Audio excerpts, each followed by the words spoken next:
This is Brian Evans from Amnesty International here in D.C., and we're very, very happy to have you with us. His particular focus is on the abolishment of the death penalty.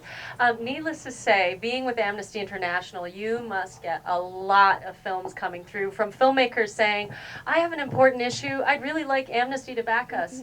And yet with the deluge of films that you do get, you somehow managed to pick this film up out of the crowd. What was it about this film in particular that spoke to you?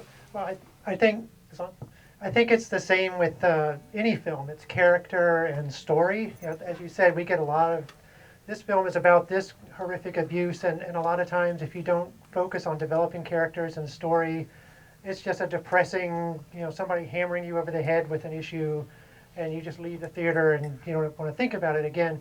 And I think for this film, when I first met you guys, it was at one of these good pitch things before you were finished, so I just saw clips. And the thing that struck me right away, and then just watching it again now, is the characters.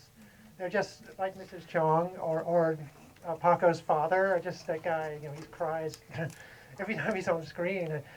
To me, it's just much more compelling. You feel like it's not a film about human rights. It's a film about people who are dealing with a human rights situation.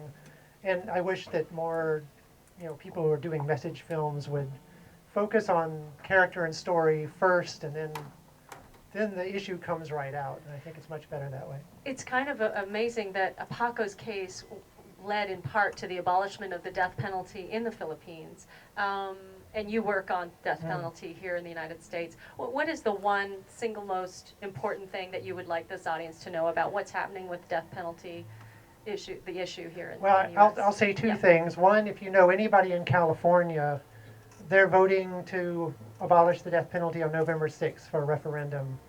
So it's going to be very close. I think the polling is practically even with a bunch of undecided. So anyone you know in California, talk to them about it. They can go out and vote that way. And then, of course, as you all from Maryland know, that state has been this close ever since O'Malley became governor. And 5 states have abolished the death penalty while O'Malley's been governor, and Maryland's not one of them.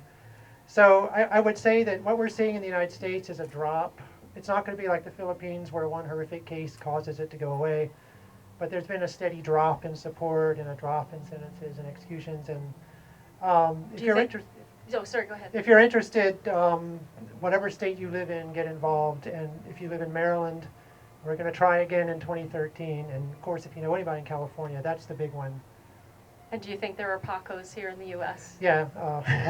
On death I mean, row? what's interesting about the film is there's political intrigue and there's ridiculous media behavior. We see that here, not quite to the degree of this case, of course, but we have DAs and judges running for office while they have a death penalty case going. So what's interesting about this film to me is it's particular to the Philippines, but it has some of these more familiar aspects to it, like the crazy way the media went with this case, even though they went way over the top compared to what might happen here. So there's no doubt with 3,000 people on death row, there are people who are innocent, probably not railroaded in as blatant a fashion as you see in this movie, but they're more subtle about it here. So Thank you so much, Brian. We really appreciate that. Thank you all.